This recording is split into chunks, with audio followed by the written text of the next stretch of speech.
If you're going to be having software created in the UK, then that's protected by way of copyright.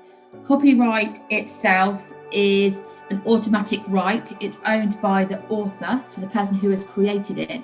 And for it to be transferred over to the new entity, as opposed to licensed and the right to use that intellectual property, it has to be done properly in writing. So if you are going to be contracting with anybody who is creating something for you in the UK, it is fundamental that from the outset you understand whether or not you're going to be owning that intellectual property.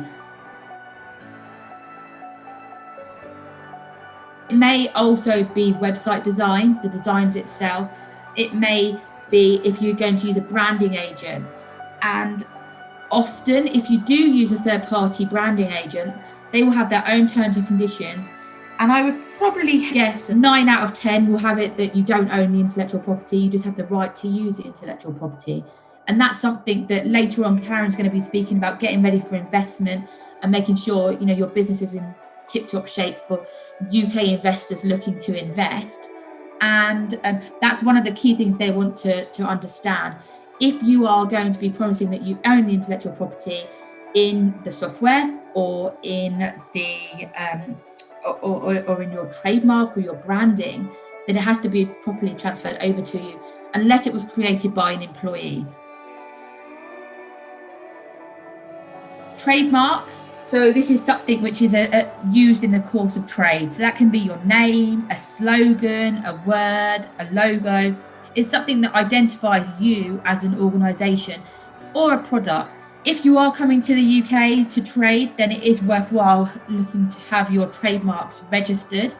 And when you're doing that, then the trademark fee is cheaper to have that registered in the everything that you're going to be doing in the short to near term of that product, so anything you're going to be expanding into. Design rights are quite specific, so it's the way something looks. It's more to do with product design. It does also fall into other categories as well. Patents are an invention, something which is novel. Plan ahead. If you are starting to consider moving to the UK, is your trading name, is it available here? What does it mean here? If it's in English, fine. But if it's not, is it something which may be rude or have different connotations in the UK?